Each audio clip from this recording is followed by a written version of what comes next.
내 이름은 오쿠노 에미, 24살의 평범한 회사원입니다. 이번에는 나와 친구, 그리고 그 약혼녀 사이에서 일어난 일에 관해서 이야기하려고 해요. 나한테는 고등학교 때부터 친하게 지낸 친구가 한 명 있습니다. 히사오라는 남자입니다. 연애 감정은 전혀 없고 순수하게 그냥 친한 친구 사이입니다. 둘 다 사회인이 돼서도 그 우정은 이어졌고 달에 몇 번은 마시러 갈 정도로 사이가 좋았습니다. 그런 히사오였지만 최근에는 조금 사이가 멀어졌습니다. 그가 정근을 지방으로 갔기 때문입니다. 그러던 어느 날 그 히사오한테서 이런 라인이 도착했습니다. 오랜만이야. 잘 지냈어? 정말 오랜만이다. 난 항상 잘 지내지. 너는 어때? 정근 가서 1년 정도 됐나? 벌써 그렇게 됐나? 빠르다. 정말 잘 지내고 있어. 정말 잘 지낸다니. 직급이라도 올랐어? 아니, 그건 그대로인데? 그럼 여자친구라도 생겼어? 뭐, 사실. 좋네, 축하해. 사실 정근 와서 얼마 안 되고 사귀기 시작했어. 그래서 이번에 결혼하게 돼서 말이야. 헉, 정말 급정배잖아. 뭐, 자세한 건 다음에 말해줄게.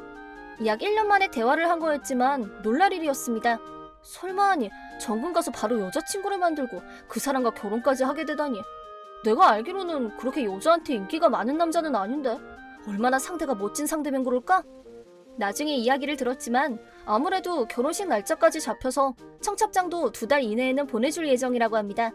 회사의 이야기에서 나도 어찌어찌 휴일을 조정할 수 있었고 참석하기로 했습니다. 어쨌든 좋은 소식에는 틀림없으니까요. 조금은 진전이 빠르다고는 생각하지만요. 그리고 다른 얘기를 할게요. 이번에는 제 사적인 이야기입니다. 아직 독신이고 만날 상대는 아직 없지만 우선은 만나볼 사람을 찾고는 있습니다. 바에 가거나 하기는 하는데 최근에는 연애 매칭 앱이 참 좋더라고요. 친구한테 소개받아서 어떻게 시작하게 되기는 했는데 거기서 좋은 사람을 만나게 되었습니다. 상대 이름은 츠바사 씨. 나이는 나보다 2살 연하. 사진으로 봐서는 꽤 내 타입이었고 인기가 많을 것 같은 사람입니다. 아직 만난 적은 없지만 라인은 매일 주고받고 있습니다. 우선 느낌은 좋아요. 살고 있는 것도 가까운 모양이고 언젠가 실제로 만나고 싶다고 생각하고 있지만 나는 츠바사 씨한테 끌리고 있었습니다. 그리고 히사오와 이야기를 나누고 며칠 뒤 츠바사 씨가 이런 말을 해줬습니다. 그렇군요. 친구분이 결혼을 하시는군요. 갑자기 말해줘서 놀랐어요. 결혼식장은 규슈인 거죠? 네, 그쪽에서 하는 모양이에요. 부러워요. 그렇네요. 저도 그래요. 좀 다른 얘기긴 한데 사실 2달 후에 그쪽에 볼 일이 있는데 잠깐이라도 좋으니 만날래요?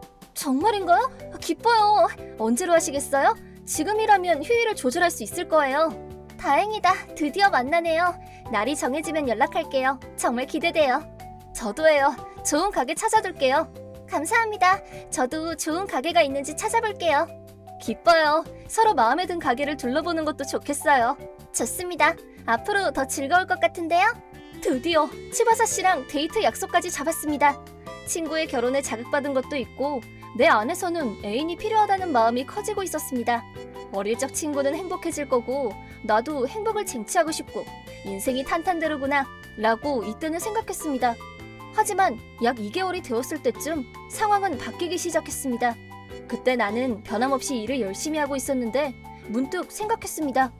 보내겠다고 한 청첩장이 기다리고 또 기다려도 오질 않았어요. 무슨 일이 있는 건가 싶어서 히사오한테도 전화했지만 있잖아, 청첩장은 어떻게 된 거야? 그게 좀 늦어져서. 다른 애들은 다 받았다고 하던데 왜 나한테는 아직 안 보내는 거야? 미안, 조금 사정이 있어서 미안한데 조금만 더 기다려줘 라고 들었습니다. 뭐 급한 것도 아니었으니까 기다리는 걸로 했는데 청첩장은 배달되지 않고 그 대신 말도 안 되는 폭탄이 터졌습니다. 그건 모르는 사람한테서 라인이 도착했을 때의 일이었습니다. 저기 오쿠노 에미 씨가 맞으신가요? 맞는데요. 누구시죠? 저 히사오 씨의 약혼녀인 리사라고 합니다. 당신이 그 친구 약혼녀군요? 정말 축하드려요.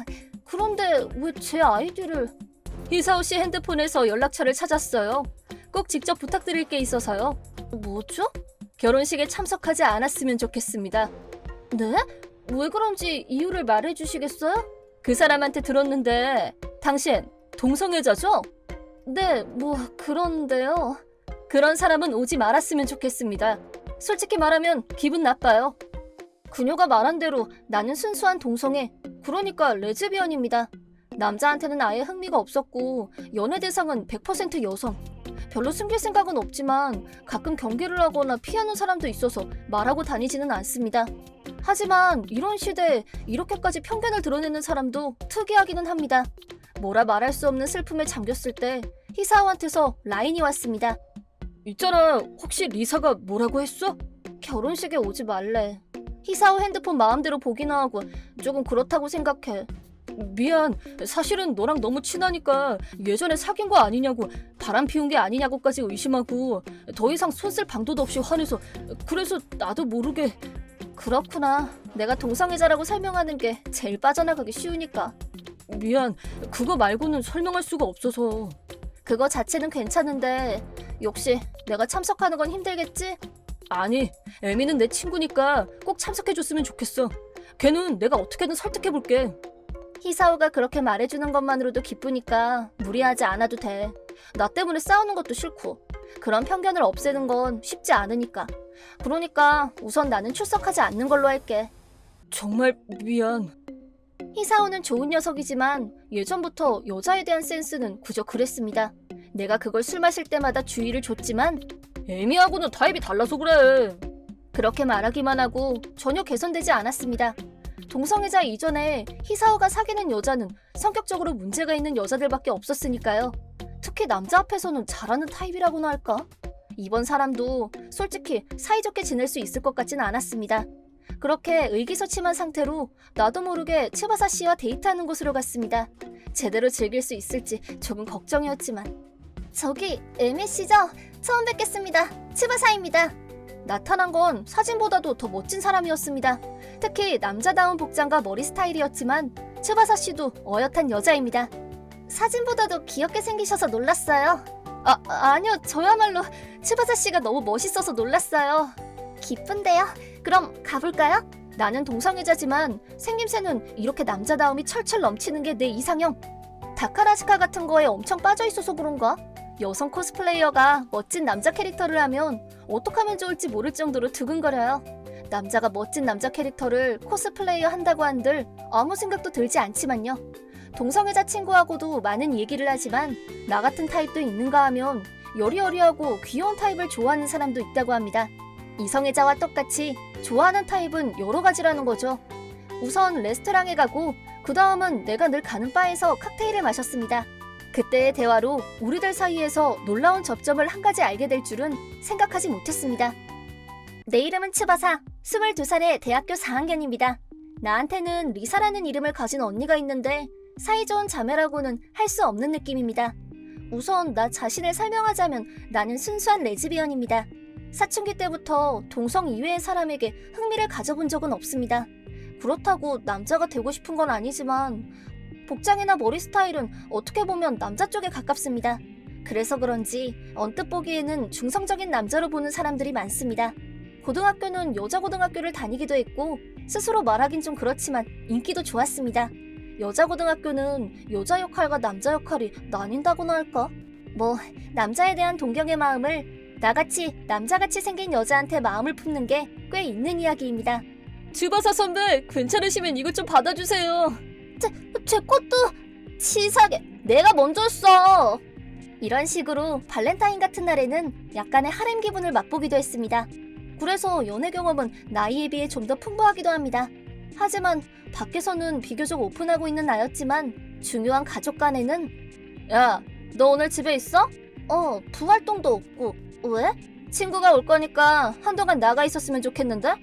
아니, 어차피 내 방에 있을 건데. 싫어. 만나서 네가 레즈라는 걸 알게 되면 어떡해? 설마 만나서 바로 나는 레즈입니다 라고 말하지는 않지. 아니, 보면 바로 알아. 복장도 전혀 여자답지 않고 말투도 남자 같고 말이야. 솔직히 부끄럽단 말이야. 그럼 방에 틀어박혀 있을게. 그러면 됐지? 알겠어. 그거면 되는데 꼭 친구가 있을 동안에는 절대로 나오면 안 돼. 이렇게 언니는 전혀 내 성적 기호를 받아들여주지 않았습니다. 지금 시대에는 특이할 정도로 보수적인 생각을 가지고 있는 사람이었습니다. 보수적이라고 하면 듣기 좋은데 꽤 차별적이라고 말할 수 있는 것이 우리 언니입니다. 뭐 언니도 나랑 같은 사춘기이기도 하니까 어쩔 수 없는 부분이라고 생각은 했지만 언니도 언니지만 부모님도 부모님이랄까? 언니처럼 나를 받아들이려고 하지 않았습니다. 최근까지도 수상한 카운슬링을 받게 하면서 레즈비언을 치료하려고 했습니다. 세간에는 동성을 좋아하는 것을 성동일성 장애라고 말한다곤 하지만 나 같은 경우는 태어날 때부터 이랬으니까 병에 걸린 듯이 대하니 불쾌하기 짝이 없었습니다. 고등학교에 들어가고 나서는 내가 거부하니 그렇게 하지 않게 되었습니다. 그렇게 동성애자의 딸을 받아들이지 못하고 나와의 사이는 삐걱거리기 시작했습니다. 뭐 이런 부모니까 언니가 저렇게 되는 건 어쩔 수 없다고 생각합니다. 하지만 받아들일 수 없다면 무시하면 될 텐데. 언니는 나한테 인격을 부정하는 온갖 욕설을 매일같이 퍼부어서 나는 언니가 엄청 껄끄러웠고 싫고 원망하고 있다고 말할 수도 있습니다. 그래서 나는 지방대학으로 수업을 치고 고등학교 졸업과 동시에 집을 나가게 되었습니다. 부모님은 반대는커녕 오히려 대찬성. 언니는 이것에 대해서 드디어 이걸로 기분 나쁜 여동생과 인연을 끊을 수 있어 라고 말했다고 합니다. 그렇게 고등학교 졸업 후 바로 독립을 하게 된 나는 꽤 충실하게 살았습니다. 왜냐하면 애인을 만들어도 불만을 뿜는 가족은 없었으니까요. 아무한테도 방해받지 않고 연인이랑 즐거운 시간을 보내고 싶어 그런 생각으로 동성애자용의 연애 앱을 이용하게 되었습니다. 몇 번인가 만남을 가졌지만 생각만큼 길게 가는 상대는 없었습니다. 슬슬 인생을 함께할 파트너를 찾고 싶네 라고 생각하기 시작했습니다. 그리고 대학교 4학년이 된 지금 거의 4년 만에 언니한테 연락이 왔지만 잠깐 할 말이 있는데 오랜만이야 언니. 이야기할 수 있게 돼서 기뻐. 그런 건 됐으니까 나 결혼하게 됐는데 그거 축하해. 우선 여동생인 너도 참석해줬으면 해. 뭐 그건 상관없는데. 그래서 뭐 입고 올 거야? 바지, 정장. 아 정말 그럴 것 같았어. 보통은 드레스 같은 걸 입고 오잖아. 없어. 그럼 사. 만에 하나라도 네가 동성애자라는 거 들키면 죽을 줄 알아? 언니는 곧 있으면 24살. 어엿한 어른이 됐는데도 아직도 내 존재를 받아들여주지 않습니다. 어른이 되면 언니도 조금은 달라져서 화해할 수 있지 않을까도 생각했지만 이 상태라면 무리 같습니다. 그렇게 생각하면 어릴 적 그 행동이 똑똑히 기억납니다. 도저히 용서할 수 없는 분노의 감정이 치솟았습니다. 그런 일이 있고 그 다음날 나는 연애 매칭 앱에서 사이가 좋아진 에미 씨와 첫 데이트를 했습니다. 얼굴도 성격도 엄청 내 취향이었고 솔직히 지금까지 만난 사람들 중에 1등이었습니다. 재밌게 식사를 하고 바에서 한잔할 때 이런 이야기를 했습니다. 사실 이번에 결혼하는 언니가 이런 거에 편견이 심해서 결혼식 때 제대로 여자처럼 하고 오라고 강하게 말하더라고요. 어디든 꼭 한 명은 있죠, 그런 사람. 저도 남자 쪽이 이번에 결혼을 하는데 신부 쪽이 레즈비언은 오지 말라고 해서요. 저기 혹시 신부 이름이 리사라는 이름이지 않아요? 헉, 그런데요? 설마. 그리고 이야기를 하면 할수록 우리들은 같은 사람이 이야기를 하고 있다는 걸 알게 되었습니다. 이런 우연도 있구나 하며 놀랐습니다. 설마 이런 접점이 있다니 놀라웠습니다. 그러고 나서 츠바사 씨는 자신의 옛날 이야기를 들려주었습니다. 그 내용은 정말 심각한 것이었습니다. 츠바사 씨의 언니와 부모님은 이상한 사람으로서 여동생을 대한 것이었습니다. 그리고 지금도 그 응어리는 남은 거죠. 솔직히 가족한테 받아들여지지 않았을 때는 진지하게 고민한 적도 있어요. 그거야말로 나는 이 세상에 태어나지 말았어야 했던 게 아닌가 하고 생각할 정도로요. 어쩔 수 없었을 겁니다. 제일 이해해줬으면 하는 사람들한테 거절당한 것이나 마찬가지니까요. 그런 의미에서 나는 가족이나 주변 사람들한테 축복받은 것이나 다름없다고 생각됩니다. 하지만 츠바사 씨는 이렇게도 말했습니다. 그러니까 일단락을 지으려고 이번 결혼식에 약간의 여흥을 준비해뒀어요. 뭐 약간의 복수라고나 할까요? 그 내용은 결혼식 당일 리사 씨가 말한 대로 일반 여자와 같은 모습으로 참석한 츠바사 씨. 뭐라 말할 수 없을 정도로 차분한 마음이 들었다고 합니다. 식 자체는 막힘없이 흘러갔고 피로연에서는 따뜻한 분위기로 인생의 화려한 무대를 즐기는 신부의 모습이었습니다만 피로연 중반쯤 되었을 때 일정상으로는 친구들의 여흥을 즐기기 위한 시간이었지만 그때 천천히 단상에 올라선 츠바사 씨. 원래라면 친구들과 함께하는 여흥 시간이지만 신부의 여동생인 제가 지원해서 일정을 조금 바꾸기로 했습니다. 서론을 끝내고 불이 꺼지자 스크린이 내려왔습니다. 여흥의 내용은 언니의 사진을 메인으로 한 슬라이드 쇼입니다. 언니가 성장하는 모습을 마음껏 즐기시기 바랍니다. 그리고 말 그대로 초등학생 정도 되는 리사 씨의 사진이 스크린에 커다랗게 비쳤습니다. 처음에는 주위 사람들도 미소를 지으며 보고 있었지만 잠시 후 수근수근거리기 시작했습니다. 뭐라 할 수 없는 미묘한 분위기로 변하기 시작했습니다. 아무래도 중학생 정도 되는 리사 씨의 모습에서 명백하게 부자연스러운 모습이 눈에 띄었기 때문입니다. 그것은 당시의 리사 씨가 지금의 모습과는 전혀 다르다는 점. 눈 크기나 피부는 화장의 힘으로 어떻게든 될 수 있지만 콧대나 얼굴 윤곽이 아예 달랐고 화장으로 커버할 수 있는 영역을 넘어서고 있었습니다. 그리고 고등학생 때까지는 이런 느낌의 사진이 이어졌고 대학생이 되었을 쯤에는 지금 모습으로 급격하게 변한 겁니다. 이 당돌한 변화에 식장에서는 의심스러운 환호성이 울려 퍼졌다고 합니다. 요컨대 리사 씨는 아버지를 닮았고 세간에서는 미인이라든지 귀엽다고 들을 만한 얼굴은 아니라서 고등학교를 졸업과 동시에 부모님의 협력하에 성형을 받았다고 합니다. 그리고 어안이 벙벙해져 있던 리사 씨도 문득 정신이 들어서 뭐야? 하지마! 이거 대체 뭐 하는 거야? 지금 당장 지원! 그녀의 말이 도중에 멈춘 건 이유가 있기 때문이었습니다. 스크린에 어떤 사진이 떴기 때문이었습니다. 그건 리사 씨가 의문의 중년 남성과 팔짱을 끼고 친밀하게 걷고 있는 사진이었습니다. 그리고 이 사진이 찍힌 순간 이건 이틀 전 언니의 모습입니다. 옆에 계신 분은 회사 부장님인 것 같고 오늘도 참석하고 계시네요. 안녕하세요. 라고 하며 츠바사 씨가 방긋 웃으며 인사했습니다. 이 사진을 대체 어디서 손에 넣었는지 이건 누가 뭐래도 양다리였습니다. 게다가 상대는 결혼식장에 참석해 있었고 쓰러질 것 같이 얼굴이 파랗게 질려 있었다고 합니다. 그리고 신부 쪽도 그곳의 질세라 얼굴이 똑같이 파랗게 질려 있었다고 합니다. 멍하게 이 상황을 보고 있던 히사오는 미안, 여기까지 하자. 이 결혼은 없던 걸로 하자. 이제는 변호사를 통해서 교류하도록 하자. 잠깐만, 이야기 좀 들어봐. 야, 빨리 이 사진 좀 치워. 식장은 좀처럼 볼 수 없는 아수라장으로 변모했고 그 이후에 어떻게 됐는지는 상상도 할 수 없을 정도로 무서웠다고 합니다. 여기까지의 일을 나는 츠바사 씨가 몰래 녹화한 영상을 통해 봤습니다. 미안하지만 정말 재미있었습니다. 우선 리사 씨는 자신의 부모님한테 추궁을 당했고 이 부끄러운 줄도 모르는 거사! 뭐라고 다니는 거니? 그리고 비난을 받았으며 히사오의 부모님한테는 위자료의 결혼식장 대관비, 예물 비용 등 하나하나 전부 다 청구할 거니까요! 라고 하며 들이대고 있었습니다. 그날 모인 친구들과 동료들도 다시는 보지 말자, 너와의 인연은 여기까지야 라고 말하며 줄지어 퇴장했습니다. 게다가 리사가 양다리 걸친 부장은 나는 속았다고! 저 여자한테 당한 거란 말이야!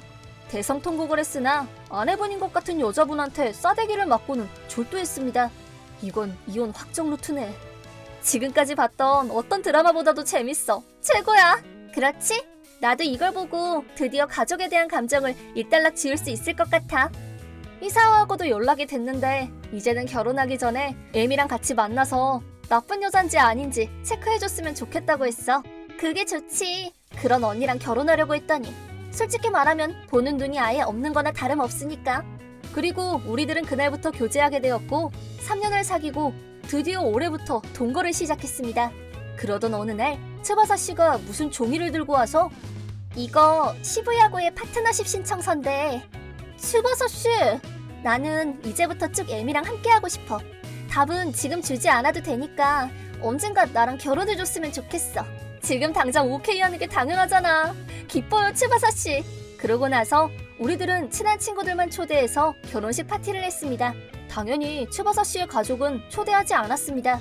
우리 부모님은 동성애에 대해 편견이 없으니까 나랑 입양하는 것도 괜찮지 않아? 라고 말했어.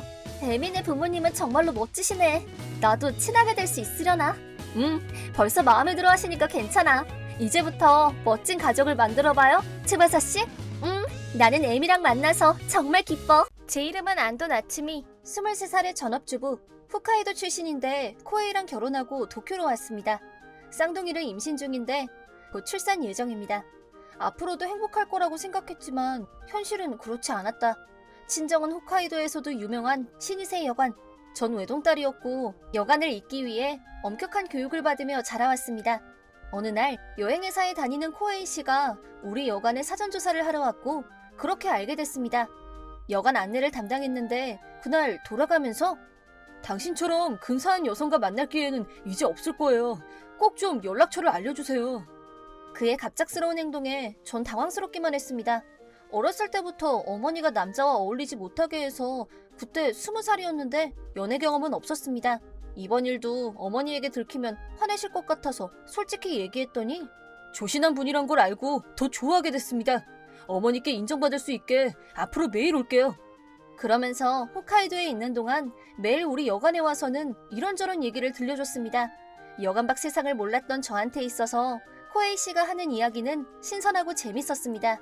또 무척 착하고 칭찬도 잘하셔서 순식간에 코에이 씨의 매력에 빠져버렸습니다.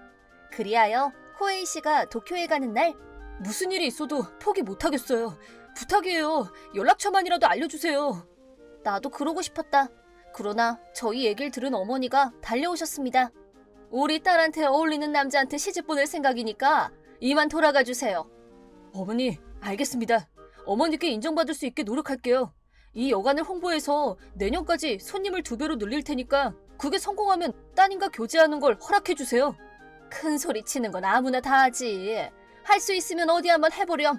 물론이죠. 나츠미 씨, 기다려줄 수 있죠? 네, 그럼요, 코에이 씨. 그 후 코에이 씨는 도쿄로 돌아가 약속을 지키기 위해 업무에 매진했고 결국 그의 손님은 전년도의 2배가 됐습니다. 어머니도 코에이 씨의 열정을 인정하고 교제를 허락. 1년이 지나 제가 22살이 됐을 때 코에이 씨와 결혼하게 되었습니다. 여관 일은 신경 쓰이지만 그럼에도 전 제 인생을 코에이 씨와 함께하고 싶어 저도 도쿄로 가게 됐습니다. 결혼하고 1년 후 임신했는데 전 입덧이 심한 편이었고 하루 종일 움직이지도 못할 정도였습니다. 나왔어. 어라? 오늘 저녁밥은? 미안. 음식 냄새만 맡아도 토할 것 같아서 저녁 못 만들었어. 전자레인지에 도시락 들어있으니까 그거 데워서 먹을래? 그 말을 듣고 남편은 경로. 제게 그렇게 호통을 친 건 처음이었습니다. 뭐? 늦게까지 일하다 온 서방님한테 도시락 먹일 작정이야? 게다가 데워 먹으라니. 미쳤어? 여보. 임신이 벼슬이야? 나약한 소리 말고 빨리 저녁 차려. 30분 안으로. 1초라도 늦으면 어떻게 될지 알고 있지? 미안해. 지금 바로. 필사적으로 저녁밥을 차리자 딴 사람처럼 얌전해지더니 평소의 남편으로 돌아왔습니다. 역시 당신 밥은 맛있어. 아깐 화내고 그래서 미안. 저녁밥 기대하고 퇴근했는데 편의점 도시락 소리를 들으니 나도 모르게 그만. 아니야, 나야말로 미안해. 여하튼 아침밥도 도시락도 저녁밥도 대충 하지 마. 당신은 전업주부에다 지금 아픈 것도 아니니까 그 정도는 해야지. 남편의 말이라곤 믿기지 않았습니다.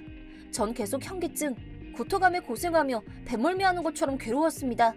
하지만 또 남편이 화내는 건 무섭기도 해서 원래 남자는 모르는 건가 하고 억지로 이해하기로 했습니다. 다음날 산부인과에 전화해 검사를 받아보니 임신 5조. 일반적인 입덧의 범위를 넘어서 컨디션이 안 좋아지면 음식은커녕 물도 못 먹게 돼서 몇 주에서 길면 몇 달의 입원을 요한다고 했습니다. 하지만 임신 5주차에 이렇게 컨디션이 안 좋아지는 경우는 드물다고 해서 검사 결과 쌍둥이를 임신했다는 사실을 알게 됐습니다. 이런 경우 비교적 초기부터 입덧이 심해지는 경향이 있다고 하는데 정확한 원인은 모른다고 합니다. 의사 선생님은 바로 입원하라고 했지만 남편한테 입원한다고 했다간 무슨 소리를 들을까 싶어서 그 자리에서 결정할 수는 없었습니다. 일단 집으로 갔는데 역시나 서 있는 것도 힘들었고 어찌어찌 간신히 저녁밥을 만들고 침대에 누웠습니다. 잘 있지? 오늘 저녁 아진한방치게 먹고 싶네. 할 수 있지? 미안. 오늘은 벌써 카레 만들었어. 집에 재료도 없어서 못 만들어. 뭐?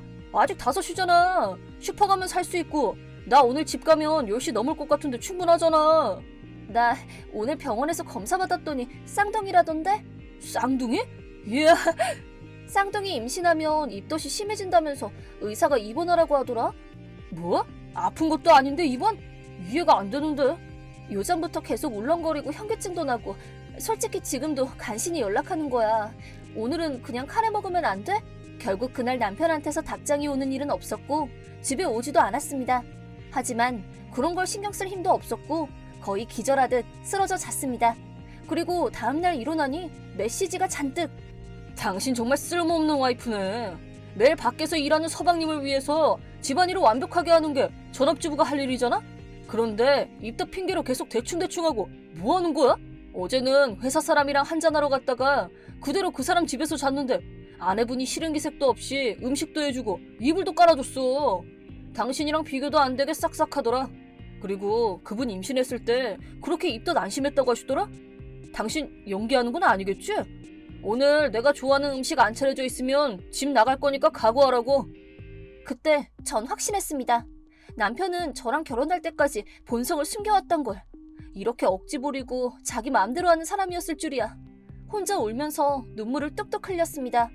고향에 계신 어머니는 남편을 일 잘하고 성실한 사람으로 무척 믿고 있었습니다. 그리고 임신했다고 했을 때도 정말 기뻐하셨습니다. 이런 상황에서 이혼하고 싶다고 말을 해도 어머니는 허락 안 하실 겁니다. 그렇게 생각한 전 어떤 사람한테 연락을 취하기로 했습니다. 여보세요? 호무라짱. 나츠미, 웬일이야? 잘 있어? 실은 잘 못 있어. 어? 무슨 일인데? 목소리도 어둡네? 그 사람은 카와우치 호무라. 제 사촌 언니로 5살 연상. 지금은 우리 여관을 홍보하며 전국의 여행사를 돌며 영업하는 커리어 우먼. 물론 남편과도 면식이 있습니다. 전 최근 남편과 한 대화를 호무라짱에게 얘기하며 휴대폰 화면을 캡처해 보냈습니다. 뭐하는 놈이야? 이런 쓰레기일 줄은 상상도 못했네. 하는 말 보니까 널 부인이 아니라 가장부 취급하고 있네. 나도 그런 것 같아서 너무 무서워. 나 연애해본 적이 없어서 남자 보는 눈이 없었던 걸까? 아니, 솔직히 이거 못 봤으면 나도 네 남편 계속 좋은 사람이라고 착각했을걸? 이렇게 가스라이팅하고 가정폭력 휘두르는 놈들 밖에선 완벽해. 그러면서 자기 가족들한테만 이렇게 하는 거지. 남편이 때리거나 하진 않았어도 정신적으로 학대했네. 호무라짱, 나 어떡하면 좋을까? 나 오늘 휴가라 마침 도쿄 집에 있었어. 3시간 안으로 데리러 갈 테니까 넌 거기 가만히 있어. 문만 열어놓으면 편할 것 같아. 고마워 호무라짱. 얼마 안 지나 호무라는 절 데리러 집 앞까지 와줬습니다. 짐 정리도 도와준 후 절 택시에 태우고 자기 집으로 피난시켜줬습니다. 그리고 밤 10시 메시지가 막 날라왔습니다. 하지만 바로 호무라가 제 핸드폰을 가져갔습니다. 아무튼 지금은 쉬어. 스트레스 받으면 애한테도 안 좋아. 고마워 호무라짱. 조금 지나자 나츠미는 진정됐는지 잠들었다. 그런데 코에이 씨한테 전화가 와서 나츠미가 깨지 않게끔 옆방으로 가서 스피커폰으로 전화를 받았다. 아니 이 여편네 어제부터 대체 어디 간 거야? 돈도 얼마 없을 텐데 그렇게 멀리 못 도망가겠지? 지금 바로 집으로 와서 무릎 꿇고 빌어. 아 호무라 씨, 아깐 실례했습니다. 실은 어제 나침이랑 싸우는 바람에 그만 말을 좀 험하게 했네요. 좀이요? 임신 초기라 정신 상태가 불안정하거든요. 밥상 차리기 싫다면서 애처럼 계속 떼쓰고 그래서 좀 잔소리를 했더니 임산부의 심리는 무척 불안정해서 갑자기 화내거나 우는 사람도 있다고 지인한테서 들은 적이 있어요. 물론 남편으로서 옆에서 도울 생각인데 어떻게 대하면 좋을지 저도 아직 미숙해서. 떠벌떠벌 변명을 늘어놓는다. 이렇게까지 연기할 수 있다니 대단하다. 잠든 나츠미를 의식하며 계속해서 대화를 이어나갔다. 그건 그렇고 그거 나츠미 핸드폰이죠? 나츠미는 지금 어디에? 그건 못 알려드려요. 나츠미 코에이 씨 엄청 무서워하고 있어서요. 설마요. 그냥 잔소리 좀 한 건데 괜히 호들갑 떠는 거예요. 저한텐 나츠미가 거짓말하고 있는 것처럼은 안 보였는데요? 그럼 직접 물어볼게요. 그러니까 못 알려드린다고. 모니로보 아파트죠? 네? 그러니까 모니로보 아파트에 있는 거죠, 나츠미? 혹시 거기 호무라 씨 집이에요? 아니, 어떻게 그걸... 그쪽도 일 처리가 어설프네요. 제가 도망치게 내버려둘 것 같나요? 그 핸드폰 위치 추적돼서 어디 있는지 알아요. 지금 와서 전원 끄거나 도망치려고 해도 소용없어요. 이미 모니로브 아파트 앞이니까. 무서워서 창문 밖을 확인했다. 그랬더니 기분 나쁘게 웃는 남편의 모습이 보였다. 몇 호인 것까지는 모르겠고 자동문 때문에 들어가진 못하겠는데 그쪽도 하루 종일 방 안에 계속 있을 수는 없겠죠? 얼른 몇 호인지 알려주던지 밖으로 나오는 게 신상이 좋을걸요? 당신 미친 거 아니야? 이건 범죄야. 남편이 와이프 관리하는 게 뭐 어때서요? 나치미는 절 위해 완벽하게 집안일하면서 오직 저만을 위해 헌신하면 돼요. 애도 솔직히 필요 없었는데 있는 편이 나치미를 집에 묶어두기 좋으니까요. 당신 진짜 제정신 아니야. 사람이 무슨 물건이야? 저랑 결혼했을 때부터 나치미는 제 소유물이에요. 처음 만났을 때부터 정한 거예요. 세상 물정 모르고 일만 할 줄 아는 여자를 내가 독차지하겠다고? 당신이랑 더 얘기하고 있으면 나까지 머리가 이상해질 것 같아. 거기 계속 있으면 경찰 부를 거니까 맘대로 하세요. 이런 일로 경찰이 움직일 것 같지는 않지만요. 전 오늘 건너편 카페에 계속 있을 거니까 그렇게 하세요. 그러고는 얼마 지나 건너편 카페로 들어갔다. 젠장, 저런 사이코였다니 믿기지가 않네.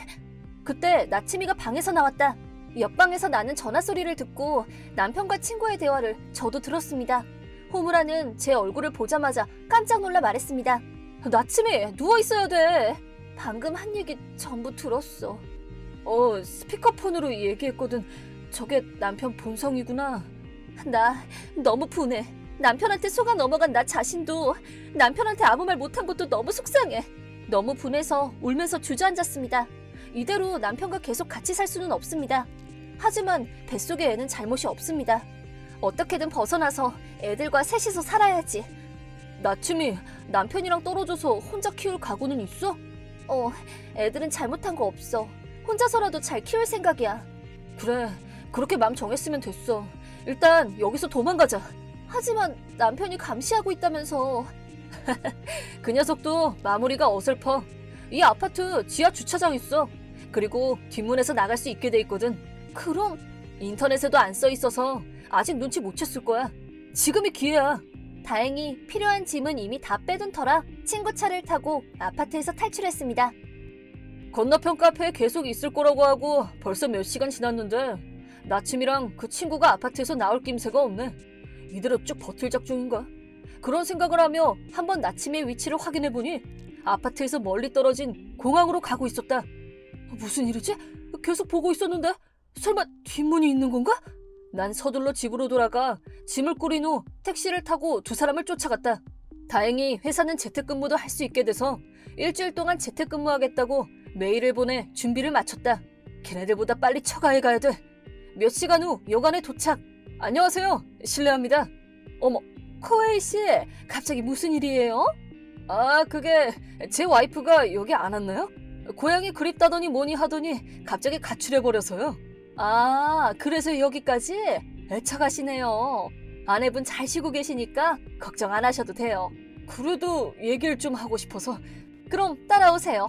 종업원의 안내에 따라 안쪽으로 들어갔다. 나츠미 씨, 남편분께서 오셨어요. 그 말과 동시에 문이 열렸고 방에 있는 두 사람을 보고 당황스럽다는 듯이 말했다. 호무라 씨, 게다가 장모님까지. 기다리고 있었어요, 코에이 씨. 우리 나츠미 때문에 저 멀리 도쿄에서 온다고 고생했네. 남편으로서 당연히 할 일을 하러 온 것뿐이에요. 이제 그렇게 내숭 떠는 거 그만하면 안 돼요? 다 들통났으니까. 대체 무슨 말씀이시죠? 당황해하는 코에이 씨를 내버려 두고 핸드폰을 터치하자 코에이 씨의 목소리가 재생됐다. 아니, 이 옆에는 어제부터 대체 어디 간 거야? 돈도 얼마 없을 텐데 그렇게 멀리 못 도망가겠지. 지금 빨리 집으로 와서 무릎 꿇고 빌어. 어머, 그게 코에이 씨 본성이었군요. 안 됐네요. 당신 미친 거 아니야? 이건 범죄야. 남편이 와이프 관리하는 게 뭐 어때서요? 나츠미는 절 위해 완벽하게 집안이라면서 오직 저만을 위해 헌신하면 돼요. 애도 솔직히 필요 없었는데 있는 편이 나츠미를 집에 묶어두기 좋으니까요. 당신 진짜 제정신 아니야. 사람이 무슨 물건이야? 저랑 결혼했을 때부터 나츠미는 제 소유물이에요. 처음 만났을 때부터 정한 거예요. 세상 물정 모르고 일만 할 줄 아는 여자를 내가 독차지하겠다고. 당신이랑 더 얘기하고 있으면 나까지 머리가 이상해질 것 같아. 계속 거기 있으면 경찰 부를 거니까. 녹음한 대화를 들려줬더니 코에이 씨의 얼굴이 점점 더 새파래졌다. 이건... 당신 일처리가 어설프네? 요즘 세상 아무나 쉽게 녹음할 수 있는 시대인데 할 말 못할 말 다 하고 말이야. 아니에요, 장모님. 이건 날조예요. 요즘 세상에 이런 건 얼마든지 만들 수 있어요. 그 말이 끝나자 나도 방에서 나와서 한마디 했다. 날조 같은 게 아니야. 임신하고 입덧 시작하면서 이 사람 본성을 알았어요. 밥 안 만들었다고 불같이 화내고 인격 무시하고 무척 괴로웠어요.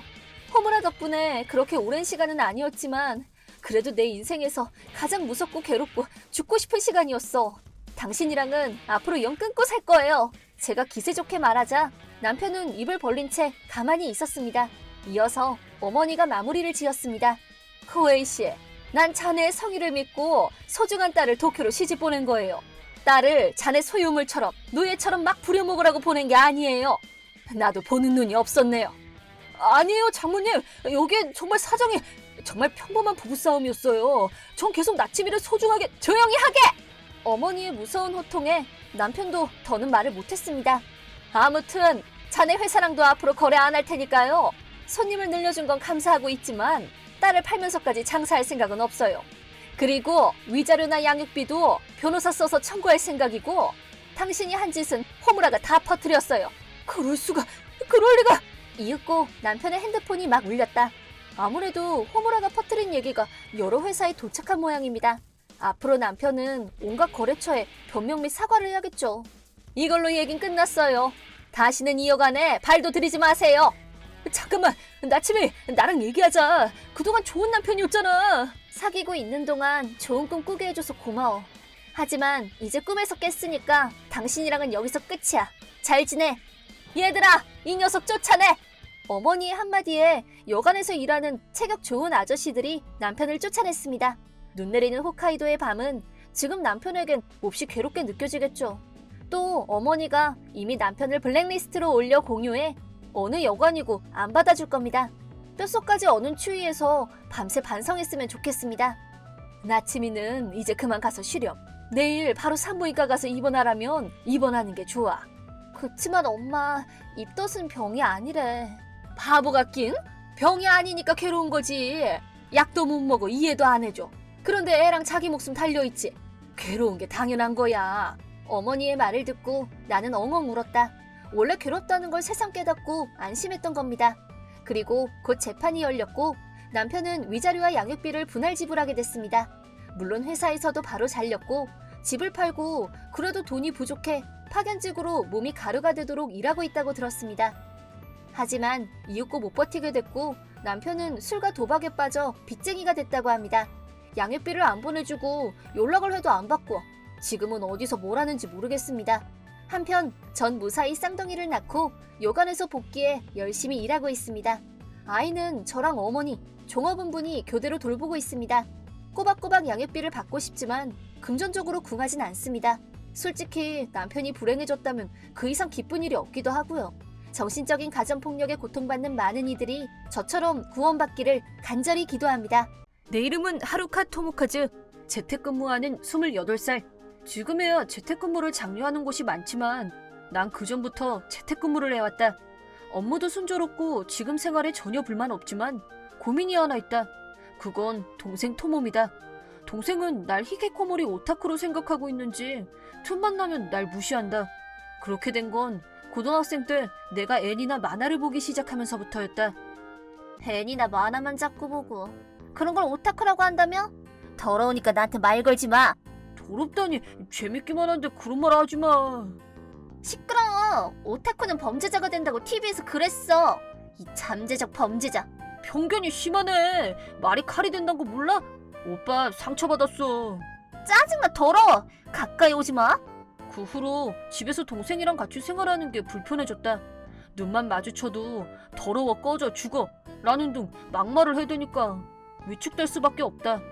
고등학교 졸업 후 하고 싶은 일을 하기 위해 사이타마에 있던 집을 나와 도쿄로. 나름 모아둔 돈도 있었고 크게 불편함은 없었다. 아들, 오랜만이야. 잘 있었어? 엄마, 나는 잘 있어. 가족들은? 잘 있어. 근데 실은 이번에 토모미가 결혼하게 돼서 말이야. 뭐? 토모미가? 솔직히 결혼 못할 줄 알았는데. 툭하면 너 못살게 굴곤 했지. 그래서 결혼식은? 좋은 기업 다니는 사람이라 성대하게 하기로 했는데. 이야, 그럼 취집 성공한 거네? 근데 너한텐 결혼하는 거 말하지도 말고 결혼식에도 부르지 말래. 뭐? 솔직히 날 못 잡아먹어 안달난 동생이니까 그럴 수 있겠다 싶으면서도 아무리 그래도 그렇지 내가 오빠한테 충격이었다. 동생은 그럭저럭 미인이고 웨딩드레스도 잘 어울릴 텐데. 미안해. 너한테 그러지 말라고 몇 번이나 말을 해봤는데. 괜찮아. 나도 나 뭐 하고 있는지 말하지 말라고 했고 서로 쌤쌤이지. 어렸을 땐 사이가 참 좋았는데. 어쩔 수 없지. 일단 축의금을 보낼 테니까 안 받을 것 같으면 엄마 아빠 거에 넣어서 건네줘. 고마워. 이렇게 해서 동생과 더 멀어지게 됐다. 그로부터 몇 년 뒤 동생 일을 까맣게 잊어버린 나한테 충격적인 일이. 아파트 입구에서 동생이 날 기다리고 있었다. 토모미? 몇 년 만에 만난 남매의 감동적인 재회랑은 동떨어진 분위기였다. 멀리서 봐도 알 정도로 동생은 화가 잔뜩 나 보였다. 이 오타쿠 새끼, 대체 나를 얼마나 물러본 거야? 뭐? 무슨 소리야? 너랑 나랑 얘기하는 게 몇 년 만인데. 시끄러! 누가 그런 거 물어봤어? 왜 네가 이렇게 좋은 데 살고 있는데? 실은 작년 좀 좋은 곳으로 이사 왔다. 몇천만 원에서 1억엔씩 하는 흔히 말하는 고급 아파트다. 결혼 생각이 없어서 여기서 평생 살 생각으로 과감히 산 집이다. 내가 번 돈으로 산 집인데 네가 뭔 상관이야? 상관이 없기는. 이 집 살 때 엄마 아빠한테 돈 대달라고 했지? 뭐? 엄마 아빠가 대줬다고 했어? 물어볼 것도 없지. 너 같은 더러운 오타쿠 히키코모리 새끼가 무슨 돈으로 이런 집을 사? 장남이라고 편애하고 어이가 없네. 야, 네가 나를 얼마나 싫어하는지 모르겠는데 생트집 잡지 마. 내가 일해서 번 돈이야. 일을 하기는? 나 엄마한테 들어서 다 하니까 재택근무로 돈 번다는 등 거짓말 치고 있지? 거짓말 아니야. 요즘 같은 세상에 재택근무가 뭐가 대수라고. 그래봤자 부업 수준이잖아. 그럼 푼돈 벌면서 일하는 척하고 어이가 없어서. 우와, 내 동생이 이렇게 바보일 리 없어. 아, 나도 모르게 오타쿠 버릇이 나왔네. 이런 동생도 어렸을 땐 정말 예뻐했으니까 내 나름대로 충격이 크다. 이제 동생은 무슨 말을 해도 안 들을 것 같아서 화제를 바꾸기로 했다. 그보다 너 돈 많은 남자 잡았잖아. 남편한테 사달라고 하면 되잖아. 시끄러. 기대했던 것만큼 없었어. 그리고 아예 나한텐 돈을 못 쓰게 한다니까? 명품 같은 것도 지금 갖고 있는 걸로 충분하다면서 하나도 안 사주고 마음에 안 들어. 똑 부러지는 남편이네. 난 이런 데서 고급지게 사는 게 꿈이었어. 근데 왜 내가 평범한 데서 살고 네가 이런 아파트에서 사는 거야? 애초에 혼자 살면서 아깝게 쓰리. 주제를 알아야지. 몇 번이나 말했지만 내가 어디 살든 내 맘이지. 너랑은 상관없으니까 이제 좀 가. 계속 그러면 주변에 민폐잖아. 하지만 동생은 가지 않고 오히려 내게 달려들었다. 너한테 이런 아파트는 아깝다고. 내가 대신 살아줄 테니까 열쇠 내놔. 엄마 아빠가 사준 집이면 나한테도 권리가 있어. 야, 그만해. 재택근무하면서 돈도 잘 벌고 있는데 서럽네. 히키코모리인 건 팩트다. 동생이 달려드니 저항할 힘도 없어서 그대로 넘어져서는 제대로 땅도 못 짚고 화려하게 꽝! 이거 무조건 부러졌어. 팔에서 세상 처음 듣는 우지끈하는 소리가 진짜 아파 죽겠네. 너무 아픈 나머지 그 자리에서 떼굴떼굴 굴렀다. 뭐야? 호들갑 떨긴. 이러니까 히키코모리는 지가 뭘 잘했다고. 됐어, 나 갈래. 동생은 마지막까지 막말을 쏟아내고는 황급히 자리를 떴다. 다행히도 이곳은 고급 아파트 단지. 경비원들이 상주하고 있어서 비명소리를 듣고 금방 도와주러 왔다. 난 구급차에 실려갔고 검사 결과 오른팔 골절, 게다가 수술이 필요해서 일주일 입원 및 전치 3개월 판정. 토모카즈, 너 괜찮니? 엄마 와줘서 고마워. 뜻밖에도 엄마는 아빠랑 동생, 그리고 처음 본 남자, 아마 동생 남편이겠지, 모두를 데리고 왔다. 형님, 처음 뵙겠습니다. 토모미 남편 유이치라고 합니다. 몸은 괜찮으세요? 안녕하세요. 죄송해요. 처음 뵙는 건데 꼴이 이래서. 아니에요. 경찰한테서 연락이 와서 바로 여기로 가보라고 해서. 그렇구나. 아마 이따가 경찰도 와서 사정 청취를 할 생각인가? 엄마랑 매부는 동생이 못 도망가게 하려는 거겠지. 대체 뭔 일이 있었던 거니? 토모미가 내가 사는 아파트는 엄마 아빠가 사준 거니까 자기한테 넘기라고 달려들어서 말이야. 뭐라고? 이게 무슨 소리야, 토모미? 남편의 호통에 동생은 벌벌 떨었다. 그래도 주눅들은 낌새는 전혀 없었다. 이 녀석 씩씩하네. 내 말 맞잖아. 부모가 사준 집이면 딸인 나도 살 권리 있어. 애초에 결혼도 안 했잖아. 그런 집에선 살긴 아까우니까 내가 대신 산다고 했어. 당신 진심으로 하는 소리야? 당연하지. 애초에 당신이 더 좋은 집으로 이사를 안 가니까 그런 싸구려 아파트 친구한테도 못 보여줘. 부부싸움으로 바뀔 것 같아서 다시 얘기하는데 그 집은 내 돈으로 산 집이야. 엄마 토모미한테 말 안 했어? 그게 네가 이사했던 아파트 이름 듣자마자 튀어나가서 설명할 틈도 없었어.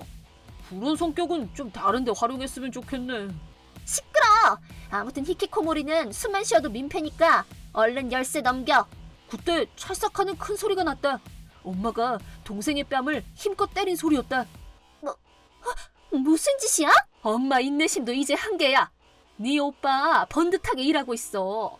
인기 만화가 아키타 토모카즈라고 알지? 뭐? 그게 무슨 소리야? 그럴 리 없잖아. 일반인인 나도 알고 있어. 실사판으로도 나오고 광고도 엄청 하니까. 아, 그러면 인터넷 봐볼래? 내가 말하긴 못하지만 지금 난리 났으니까. 인기 만화가 아키타 토모카즈. 누군가 집 앞에서 넘어뜨려 골절로 입어. 이게 뭐야? 이 사진 너잖아. 보니까 계속 말했잖아. 엔간해서는 얼굴 안 까는데 네가 직접 보라고. 편집부에 부탁해서 이번엔 그대로 내달라고 했어. 여태 그런 얘기 한 번도 안 했잖아. 만화나 오타쿠 싫어하는 너한테 말해봤자 뭐하나 싶었거든. 감사하게도 작품이 대박나서 그 돈으로 지금 집 산 거야. 일은 집에서 하니까 제일 중요한 게 집 겸 작업실이라고. 이때 아주 타이밍 좋게 담당 편집자가 찾아왔다. 아주 잘 왔어 담당 편집자. 바로 보너스 주고 싶을 정도야. 선생님, 오른팔 골절이라니. 아, 대체 어쩌면 좋을지. 이번 달 연재도 못하시고 다른 일들도. 호들갑은 원고는 매번 미리 해놨잖아. 어떻게든 되겠지. 선생님 민 녀석 용서 못해요. 모니로브 출판사가 정식으로 고소할 겁니다. 연재 못하게 된 것만으로도 얼마나 손해를 입을지. 선생님은 우리 회사 얼굴이자 기둥이신데. 나 말고 다른 분들도 계시잖아. 우리 대화를 듣더니 동생 얼굴이 새파래졌다. 아무래도 내가 어떤 사람이고 자기가 무슨 짓을 했는지 드디어 이해한 모양이다. 이렇게 될 때까지 아무것도 몰랐다니. 만화였으면 최고의 악역이었겠지만 만화가 아닌 현실에 게다가 가족이라니 머리가 아프네. 난 아무것도 안 했어. 이 녀석이 지 혼자 자빠진 거니까. 무슨 소리야. 당신이 달려들어서 형님이 넘어지셔서 크게 다치셨잖아. 세게 밀지도 않았고 그냥 사고잖아. 어이, 근데 말이야. 우리 아파트 입구 CCTV 달려있으니까 그걸 증거로 내면 사고라고는 못할걸? 뭐? 동생을 경찰에 넘기려고? 제정신이야? 미친 거 아니야? 또 한 번 찰싹 소리가 났다. 이번엔 내부가 동생의 뺨을 후려쳤다. 왼쪽 오른쪽 번갈아 맞으며 동생의 뺨은 다람쥐처럼 부어올랐다. 웃으면 안 되는데 꼴 좀 봐. 형님, 편집장님, 이 사람이 그랬어요. 고소하시든 뭐든 다 하세요. 괜찮아요? 그래도 와이프인데. 그것도 오늘까지예요. 이제 이혼하렵니다. 뭐? 이혼을 왜 해? 정신 나갔어? 정신 나간 건 당신이잖아. 친오빠를 욕하는 걸로는 부족해서 트집 잡아서 아파트 뺏으려고 하다가 이 사단을 만들어? 제정신이 아니야 당신. 그건 애초에 당신이 좀 더 좋은 생활을 할 수 있을 만큼 돈을 못 벌어오니까. 말해 두는데 난 당신한테 알려준 월급의 2배를 받고 있어. 뭐? 뭐야 이 종교는. 잘 만든 드라마라도 보는 기분이네. 이러면 안 되지 싶으면서도 내심 흥미진진하게 둘의 대화를 지켜봤다. 애가 태어나면 넓은 집으로 이사 가려고 했어.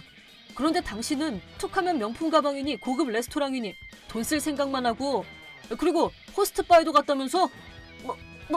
무슨 소리야? 이미 다 알고 있어. 증거도 있고. 이제 나머진 변호사 통해서 할게. 위자료도 청구할 테니까 각오하라고. 그러고는 병실을 나서는 남편을 쫓아가려고 하는 동생. 하지만 병실 앞에는 계속 경찰이 서 있었는지 동생 앞을 가로막았다. 같이 좀 가실까요? 안 돼! 당신, 엄마! 도와줘! 결국 동생은 상해죄로 체포됐다.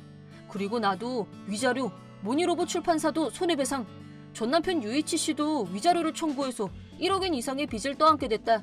물론 동생도 변호사를 쓰려고 했지만 그럴 돈은 없었고 애초에 질 게 뻔한 싸움을 할 변호사는 없다.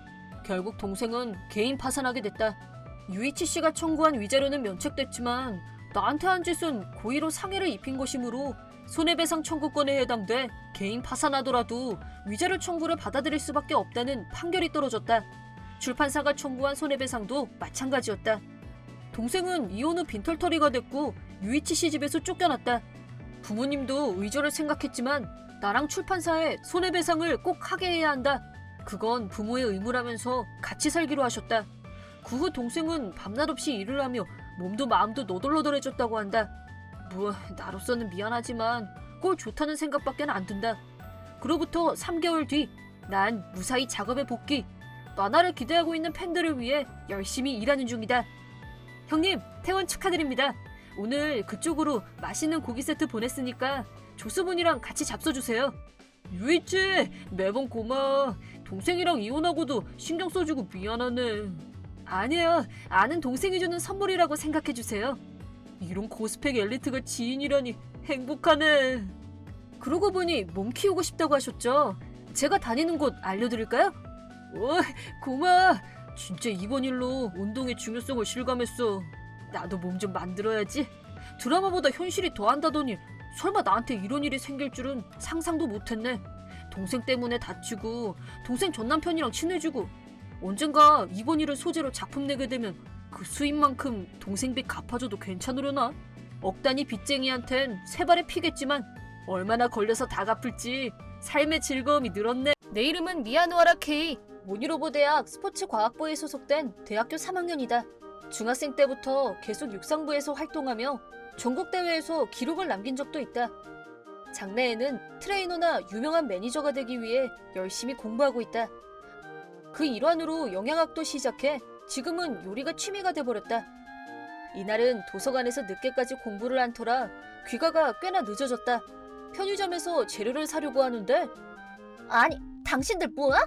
난 그냥 과자 사러 온 건데 이건 놔. 놓으라니까? 편의점 앞에서 대체 무슨 일이지? 모른 척할 순 없고 도와줘야지. 난 단숨에 달려가 여자의 팔을 잡고 있던 양아치 손을 뿌리쳤다. 그러자 날 힐끗 째려봤지만 운동으로 단련된 내 몸을 보고 쫄았는지 금방 사라졌다. 뭐야, 별 볼 일 없는 놈들이네. 저기, 괜찮으세요? 네. 때리거나 머리끄댕이 잡거나 하진 않았나요? 아니요, 전 괜찮아요. 이 주변 안전한 편이긴 한데 밤늦게 여자 혼자는 위험해요. 다음부턴 조심하세요. 네, 도와주셔서 감사합니다. 그럼 전 좀 살 게 있어서 이만 가볼게요. 저기, 네? 이런 말 하는 게 이상한 건 알지만 저 좀 숨겨주세요. 에? 실은 저 아빠랑 싸우고 집 나왔어요. 그냥 과자 사러 온 게 아니라? 그건 그냥 한 말이에요. 일주일, 적어도 3일만이라도. 갑자기 그러셔도 곤란해요. 이 은혜는 언젠가 꼭 제발 부탁해요. 알겠어요. 여자의 기세에 못 이겨 알겠다고 해버렸다.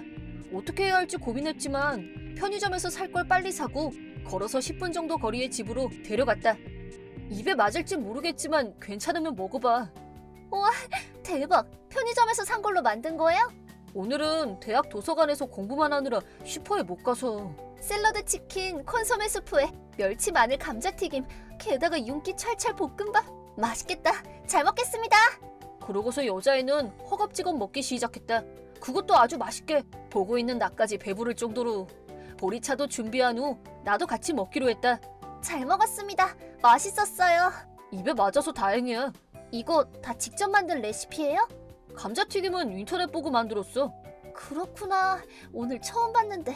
컵 밑에 있는 받침도 내가 만든 거야. 대박. 자기소개를 안 했네. 난 미야노하라 케이, 모니로보 대학 스포츠과학부 학생이야. 난 키사라기 쿄코.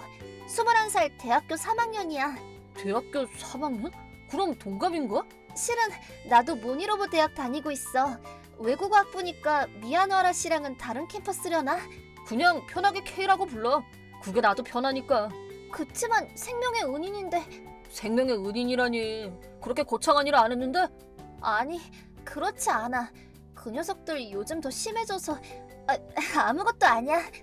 어? 숨겨만 주면 집안일은 뭐든지 할게. 요리, 청소, 빨래 나한테 맡겨. 사정은 잘 모르겠지만 가족은? 엄마는 어렸을 때 병으로 돌아가시고 아빠만 계셔. 민폐 끼칠 짓은 안 할 테니까. 뭐 방 하나 비어있고. 괜찮아? 그 대신 아빠랑 꼭 화해해야 돼? 고마워 미야노하라 씨. 이리하여 난 쿄코라는 여자애랑 같이 살게 됐다. 결코 연애 감정은 없다. 그야 오늘 처음 만났는데 금방 좋아하게 될 리 없으니까. 말할 수 없는 사정이 있는 것 같고 내쫓는 것도 불쌍하다. 룸메이트라고 생각하면 되겠지. 대수롭지 않게 생각했다. 설마 그런 일에 말려들 거라곤 꿈에도 모르고. 아싸 대표 K 형님. 뭔데 유호야. 라인으로 시비나 걸고. 무슨 일인지 설명 좀 해봐. 뭐? 다 봤어. 엄청 예쁜 여자랑 같이 다니는 거. 그래서 뭐? 모른 척해도 소용없어. 스포츠밖에 모르는 너한테 여친이라니 말도 안 되잖아. 나오는 대로 짓거리네. 그래서 어떻게 된 건데? 어? 너랑은 상관없잖아. 그러지 말고. 전부 다 알고 싶단 거야? 꼭 그런 것만은 아닌데 어떻게 공략한 건지 궁금하네. 저기 말이야, 취직할 때까지 여자는 필요 없느니 어쩌니 했으면서 말해두는데 알려줄 생각 없으니까. 에이, 치사하게 이참에 나도 얼굴 좀 트려고 했는데 쓸데없는 짓은 하지 마. 완전 남친 행세네. 네가 맘대로 착각하는 거거든? 아, 재미없어. 이제 됐다. 너 뭔 일 있으면 연락해. 그럼 이만. 이 녀석은 유우야. 같은 스포츠과학부 소속 친구다. 절대 나쁜 애는 아닌데 여자의 사족을 못 쓴다. 또 뭔 일이 있으면 연락하라니 뭔 소린지. 쿄코와 룸메이트 생활을 시작한 지 벌써 3일이 지났다. 캠퍼스가 달라서 낮 동안 대학에서 만날 일은 없지만 저녁은 집에서 같이 먹고 있다. 맛있어. 황홀한 표정으로 기뻐해줄 땐 조금 두근거렸다. 그리고 쿄코와 만난 지 6일이 됐을 때 잘 먹었습니다. 설거지는 내가 할게. 고마워. 케이군 자작 야끼소바 엄청 맛있었어. 소스 브랜드도 혼자 생각한 거지? 존경스럽네. 그렇게 말해주면 고맙지. 다음에 요리 좀 알려줄래? 시험 끝나면. 아싸! 저기 쿄코, 슬슬 말해줄래? 왜 좀처럼 집에 안 돌아가려고 하는지. 나도 말해야겠다고 생각하던 참이야. 쿄코는 슬퍼 보이는 표정으로 천천히 얘기를 시작했다. 좀 미안하네. 그러면서도 귀를 기울였다. 우리 집 말이야. 실은 야쿠자거든. 오, 야쿠자? 아니, 뭐? 그때랑 완전 똑같은 반응이네? 그거야 당연하지. 야쿠자 일이란 게 그렇잖아. 그쪽 세계에서 이것저것 하면서. 겉으론 건축회사나 벤처기업 행사하고 있어. 그렇구나. 아빠는 나랑 엄마한텐 무척 자상한 사람이었어. 내가 4살일 때 엄마가 병으로 하늘나라 가시고부턴 나에 대한 집착이 더 심해져서. 가족을 사랑하는 좋은 아버지신 것 같은데? 나 대학 졸업하면 번역일 하고 싶어. 외국어 학부라고 했나? 전공 영어랑 독일어야. 우와, 복수 전공이구나. 근데 아빠가 밖에서 일하는 걸 허락 안 해줘서. 그래서 아빠랑 싸운 거야? 응. 확실히 그건 좀 싸울 만하네. 아버지 다른 말씀은 안 하셨어? 어떻게 해서든 일하고 싶으면 집에서 경영하고 있는 회사에서만 일하래. 걱정되니 보이는데 두겠다는 뜻이구나. 아빠 마음은 이해돼. 엄마 돌아가시고 잘 키워주신 것도 감사하고 있고. 어렵네. 아무튼 나한텐 번역가라는 꿈이 있어. 그런데 집에만 있으라니 너무하잖아. 우리 아빤 평범한 회사원이라서 하고 싶은 대로 해왔으니까 네 기분을 100% 다 이해 못할지도 몰라. 그렇겠지? 와, 그래도 꿈을 위해 노력하는 모습은 존경스러워. 케이군, 나도 트레이너나 매니저 되고 싶어서 공부 중이고 꼭 하고 싶은 일이 있으면 포기할 수 없지. 그래 그거야. 역시 케이군. 한번 아빠랑 얘기해보면 어때? 분명 이해해 주실 거야. 그렇겠지? 나 케이군 덕분에 의욕이 생겼어. 그래? 케이군 못 만났으면 계속 고민만 했겠지? 정말 고마워. 나한테 사정을 얘기해준 쿄코. 진심으로 웃고 있는 것 같아서 심장이 쿵쿵거린다. 어라, 나 왜 이렇게 설레는 거지? 룸메이트가 된 지 벌써 6일째. 옷이나 칫솔 같은 생필품도 생기고 동거하는 커플 그 자체였다. 갑자기 머릿속이 빙빙 돌아서 혼란스러운 상태가 됐다. 이자카야 재밌네. 그런 데는 처음이었어? 패밀리 레스토랑이나 라면 가게도 안 가봤어. 집에선 뭐 먹었는데? 요리사 불러서 고급 일식이나 초밥 같은 거. 쩐다. 나 엄마 기억은 거의 없는데 엄마가 한 계란말이랑 문어 소세지는 엄청 좋아했어. 엄마도 자상한 분이셨구나. 언젠간 나도 만들어보고 싶은데 손재주가 없어서 좀처럼 잘 안 돼서. 그럼 내가 알려줄게. 내일 수업 오후부터니까 시간 있거든. 진짜? 아싸! 이날 쿄코가 밤거리서 밥 먹어보고 싶어. 라고 해서 이자카야에서 저녁을 먹게 됐다. 어른이 되고 발견한 가게인데 닭튀김이 일품이다. 쿄코도 무척이나 기뻐해서 데려오길 잘했다고 생각했다. 밤 10시가 지나자 주변은 한산해졌다. 편의점 앞을 지나가는데 어이 거기! 그 여자 넘겨! 뭐야 너네들? 그 녀석 기사라기 가문 외동딸 쿄코잖아. 데려가서 인질로 쓸 거야. 뭐? 케이군, 이 녀석들이 그때 그 녀석들이야. 어? 평범한 양아치가 아니야? 응, 사실은 적대 조직 야쿠자들이야. 정말? 분명 내가 가출했단 걸 알아낸 거야. 운 좋게 잡으면 몸값 받아내려고. 잠깐만 기다려봐. 아무리 운동한다고 그래도 이렇게 여러 명 상대로는 아무것도 못해. 어이 케이, 역시 여자랑 사귀고 있었네. 그 목소리 설마 유타? 남자 하나가 검은 후드를 벗고 한 걸음 앞으로 나왔다. 그 정체는 대학 친구 유우야였다. 즉 유우야는 적대 조직 야쿠자의 멤버. 그쪽 세계의 어엿한 조직원이었다. 난 아무것도 모르고 지내왔다. 도무지 믿기지 않아서 정신이 몽해졌다. 동거하고 있을 줄이야. 어이가 없어서. 어쩐지 호텔가 근처엔 안 보인다 싶더라. 유우야, 언제부터 야쿠자가 된 거야? 언제부터? 뻔한 거 아니겠어? 우리 아빠가 두목님 오른팔이고 그 후임으로 컸으니까 그럼 알겠지? 너 축구 지도자 하고 싶다고 했잖아. 아빠가 그쪽 지식을 배워두라고 했거든. 자기들 사업 확장하려고? 뭐 그런 거지. 역시 머리가 잘 돌아가네. 잘 구워 삶아서 부려 먹을 걸 그랬나? 이유는 어찌됐든 쿄코는 못 넘겨. 언제까지 그런 소리 할 수 있을까? 괜찮아? 난 신경 쓰지 말고 얼른 도망가. 싫어. 케이고는 내가 지킬 거야. 쿄코, 아무리 체력이 자신 있어도 이쪽 수 상대로는 혼자서는 안 되지. 싫어. 이건 나 변태야. 뭐? 날 인질로 써도 소용없어. 아빠는 안 와. 닥쳐. 넌 우리가 하란 대로만 하면 돼. 아프다고. 얘들아, 이놈은 마음대로 해도 돼. 못하면 바다에 던져버리고. 난 여기저기 얻어맞고는 이내 바닥에 쓰러졌다. 의식이 몽롱해지면서 아무 말도 못했다. 이대로면 녀석들한테 쿄코가 끌려가. 거기까지다. 뭐야? 그 이상 내 딸을 다치게 하면 어떻게 될지는 알고 있겠지?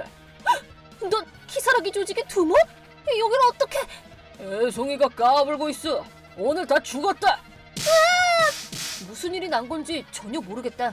의식을 잃는 순간 누군가 내 이름을 필사적으로 부르는 게 들렸다.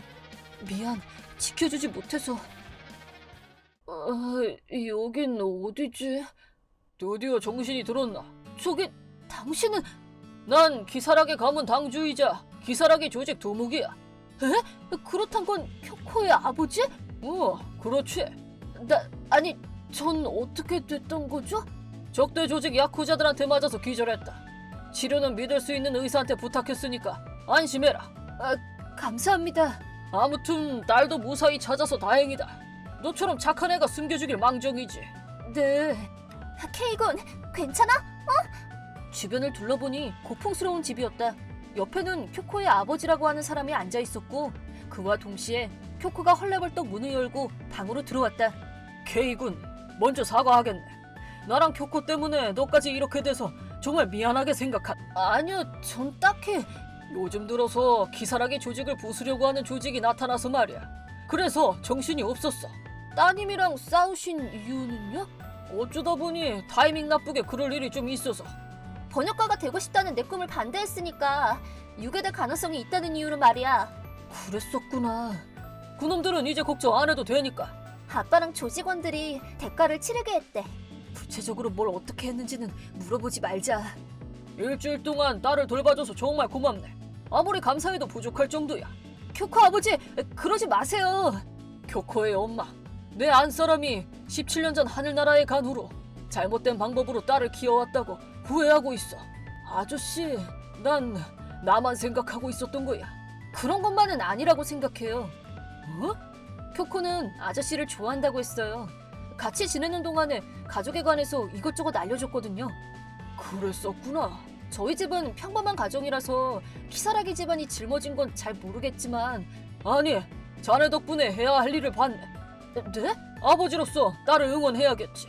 아빠, 그럼. 번역가 열심히 해보려. 아빠, 고마워. 그리고 미안해, 가출해버려서. 나도 미안했다. 너무 사랑하는 나머지 못하게만 해서. 내 꿈 허락해주는 거지? 다만 K군과 계속 동거하는 게 조건이야. 네? 쿄코, 넌 K군이 좋은 거지? 아빠, 그걸 말하면 어떡해. 사실은 맞선 보게 할 생각이었는데 K군이라면 안심하고 맡길 수 있겠지. K군, 딸의 연인으로서 앞으로도 지켜줬으면 하네. 케이군, 방금 아빠도 말했지만 나 케이군이 좋아. 쿄코, 같이 있는 동안 내 마음을 알게 됐어. 이런 나라도 괜찮으면 사귀어줘. 나 같은 남자로 괜찮다면. 아싸! 쿄코, 아직 환자야. 그 후 유우야 얘기를 하자면 적대 야쿠장 괴멸했고, 쿄코가 말하길 경찰에 넘기거나 하진 않고 태어난 걸 후회할 정도의 중노동을 시키고 있다고 한다. 마침 일손이 부족했던 참이야. 그렇게 껄껄 웃으셨다고 한다. 너무 무섭다. 파란만장한 일주일이었지만 다행히 처음으로 여자친구도 생겼다. 쿄코는 밝고 긍정적인 성격으로 하는 행동도 귀여운 여자애다. 그런 여친한테 점점 더 반했고 아주 꿀 떨어진다. 오늘은 데미글라스 소스 오므라이스 만들자. 내가 할 수 있을까? 괜찮아. 내가 생각한 레시피라면 간단하게 만들 수 있어. 그럼 다행이네. 그리고 모니로버 대학 근처에 있는 수혜 용품점에 가볼까? 수예? 이제 추워질 거고 커플 목도리 만들어보고 싶어서. 좋아, K 선생님. 그럼 열심히 배우도록 하겠습니다. K 선생님은 무슨? 기대된다. 2년 후 우리는 모니로버 대학을 졸업, 각자 하고 싶은 직업을 얻고 사회에서 활동 중이다. 물론 우리의 관계는 변함없다. 그리고 20대 후반에 접어들어 쿄코한테 프로포즈했다. 서로 감동의 눈물을 흘렸고 내 부모님도 쿄코의 아버지도 기뻐해 주셨다. 그리하여 지금 순백의 웨딩드레스를 입은 쿄코가 내 눈앞에 서 있다. 앞으로도 쭉 둘이서 행복할 수 있는 길을 나아가고 싶다. 실례합니다. 아침 일찍 뭔가요? 실은 너한테 할 말이 있어서. 뭔데요? 혹시 정말 고백하려고요? 좋아하는 사람일수록 괴롭히고 싶다는 그런... 고백은 무슨... 어? 네가 기모노 입고 오는 바람에 회사에서 내 평판이 뚝 떨어졌어. 맨날 똑같은 기모노 입는데 좋다고 난리니까 열받는다고. 위기관리 교실에 어서 오세요. 여기서는 흔히 볼 수 있는 트러블이나 고민거리를 학생들로부터 수집해서 어떻게 대응하면 좋을지 조언을 해드리고 있습니다. 이번엔 어떤 트러블일지 기대되네. 그럼 오늘은 어떤 분이 고민이나 트러블을 말씀해 주실래요? 아, 실은 저예요. 박사님이 조언을 받고 싶다니 웬일이에요? 이러쿵저러쿵해도 매번 잘 해결하고 복수도 잘하고 그러는데 애초에 미연에 방지하고 싶어. 그래서 이참에 아예 리스크 관리를 배우고 싶거든. 알겠습니다. 무슨 일이 있으셨나요? 사실 나 박사하면서 광고대 행사에서 일했던 적이 있는데 내 입으로 말하긴 못하지만 회사 내에서도 꽤 일 잘하는 축이라 동기 중에선 톱클래스였어. 그런데 너무 바빠서 옷이나 화장 별로 신경 안 쓰고 회사 다녔었는데 동기 중에 사이 안 좋은 노부오란 애가 그걸 물고 늘어줘서. 야, 너 말이야. 거기 촌스런 동글뱅이 안경 쓴 건어물려. 뭐야? 지금 일하고 있는데? 아무리 복장 자유라고 해도 추리닝 입고 그거 입고 회사 오면서 쪽팔리지도 않냐? 제정신이야? 어? 자전거 타고 왔어. 꽤 빨랐으니까 지나가던 사람들 중에 신경 쓴 사람 없었을걸? 그럼 됐지 뭐. 그렇게 입고 자전거를 타? 적당히 해야지. 웃겨 죽겠네. 요즘 세상 배달원들도 꾸미고 다닌다. 뭐가 문젠데? 그런 촌스런 너한테 일을 하사하지. 이거 오늘 중으로 끝내놔. 뭐? 이걸 다 오늘 중으로? 간단하지? 그야 박사니까 로봇한테 도와달라고 해. 저기 말야, 자기 일은 자기가 해야지. 상사한테 그게 무슨 태도야? 높은 사람들 신발 핥아서 승진한 주제. 걔도 아니고. 왕! 어디서 주둥이를 놀려? 때리지 마. 알겠어? 무조건 오늘 안으로 끝내. 노부오는 동기인데 나보다 일을 못하는데도 내 상사가 됐다. 딸랑거리는 능력만큼은 특출나게 뛰어나서 아부만 하고 다녔다. 그 결과 나보다 먼저 승진하게 됐는데 일 잘하는 나보다 직급이 높은 게 뿌듯했는지 항상 날 무시하곤 한다. 그러던 어느 날 광고 관련된 사내 공모가 열렸다. 사내 공모에 있어서는 지금까지 한 번도 성과를 낸 적이 없었다. 이번에야말로 단단히 준비를 하는데 뭐라? 여전히 열심히 하네 박사님. 여태까지 뽑힌 적이 없으니까 이번에야말로 성과를 내고 싶어서. 아이고 불쌍해라. 그건 쓸데없는 짓이니까. 뭐? 왜? 공모 같은 건 이미 결과가 정해져 있거든. 무슨 소리야? 분명 이번엔 나 아니면 후배 미키가 우승일 거야. 아니, 왜? 요즘 미키 평판이 윗사람들 사이에서 좋거든. 얼굴도 예쁘장하고 귀엽고 몸매 좋고 최고지. 그게 무슨 말이야? 발표 내용이 중요하지. 외모가 대체 무슨 상관이야? 에휴, 불쌍하니까 너한텐 말 안 하고 있었는데 이 회사는 외모가 가장 중요하거든? 넌 못생겼으니까. 그럼 넌 어떻게 승진한 거야? 심사 보는 상사들이랑 엄청 사이좋고 그 윗사람들한테도 샤바샤바 했지. 승진도 안 시켜주는데 그런 걸 할 것 같냐? 샤바샤바라니. 정말 내용은 상관없는 거야? 너가 혼자 착각하는 게... 이건 얼마나 상사 맘에 들었는지 겨루는 대회야. 매번 혼자 일만 하는 너한테 현실을 알려줄까 싶어서 말이야.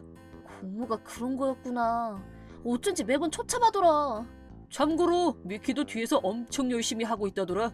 소문으론 상사랑 이것저것 다 했더나 뭐라나. 왜 그렇게까지 하는 거야?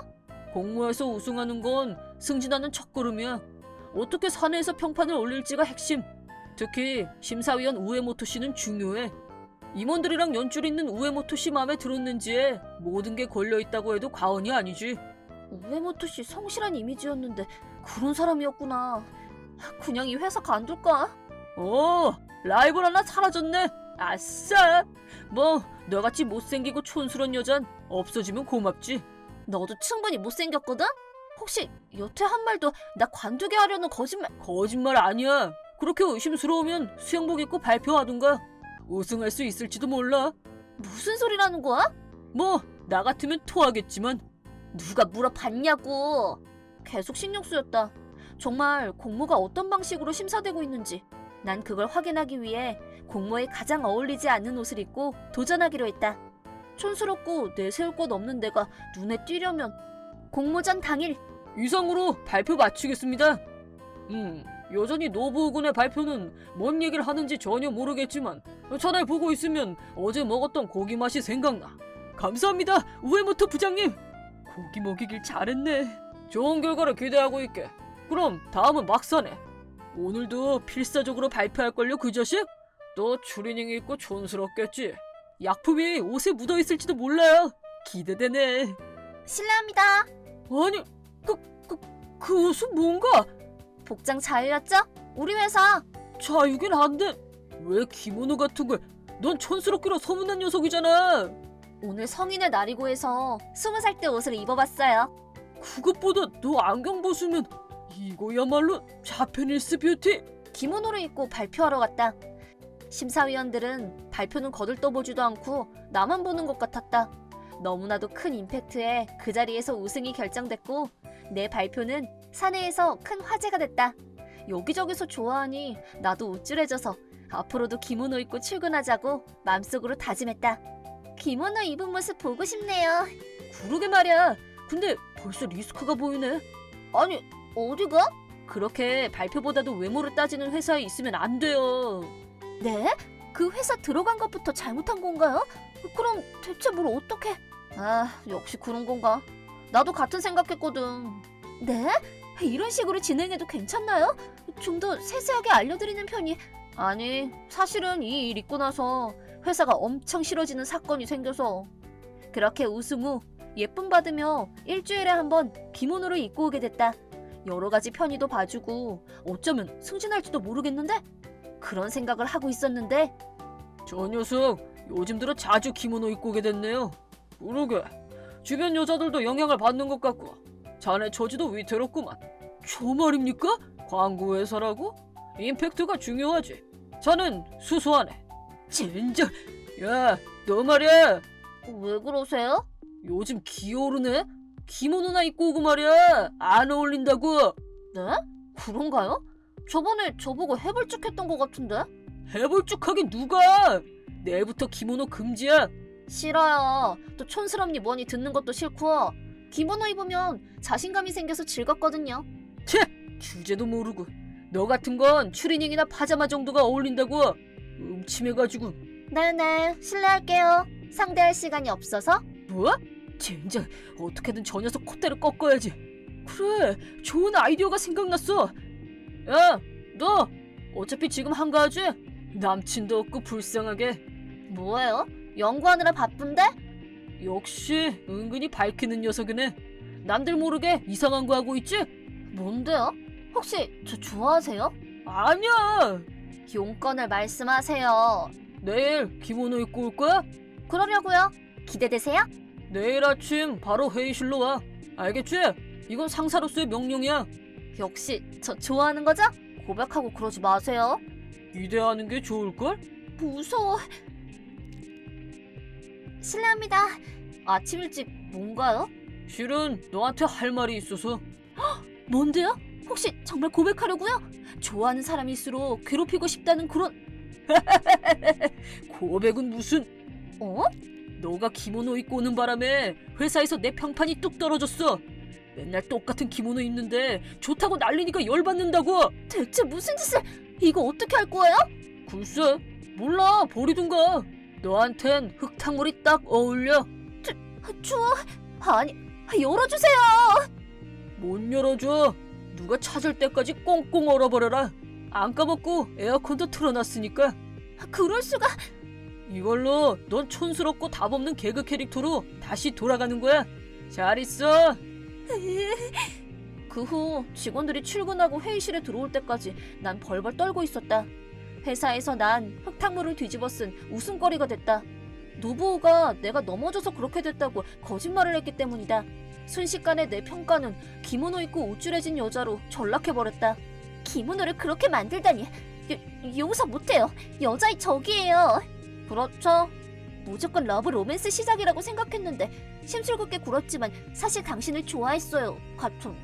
뭐 애초에 좋아하는 사람한테 일 떠넘기고 욕하진 않죠. 그런 사고방식이 리스크예요.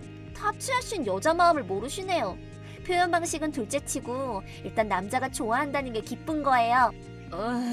여자 마음은 전혀 모르겠네요. 그래서 박사님은 어떻게 하셨어요? 물어볼 것도 없죠. 제대로 복수하기로 마음먹었죠. 의욕이 가득하시네요. 이번에도 위대한 복수를 해버렸군요. 언제쯤 돼야 문제를 미연에 방지할 수 있을지. 그런 말 하지 마요, 타츠야 씨. 물을 뒤집어 쓴 난 감기에 걸렸고 일주일 동안 앓으면서 병원에서 치료를 받았다는 등등의 증명서를 갖고 회사 인사팀에 노부의 비열한 행동을 신고했는데. 자네, 왜 그러세요, 우에모토 부장님? 인사팀에 노부의 얘기 이것저것 했다면서. 그런 거 안 했으면 좋겠는데. 왜요? 기모노도 엉망이 된 데다가 감기까지 걸렸다고요. 그랬을지도 모르지만 증거가 없잖아. 아니, CCTV 영상 같은 걸 확인해보면... 아니 그러니까 노부가 물 끼얹었다던가 그런 증거가 없다고.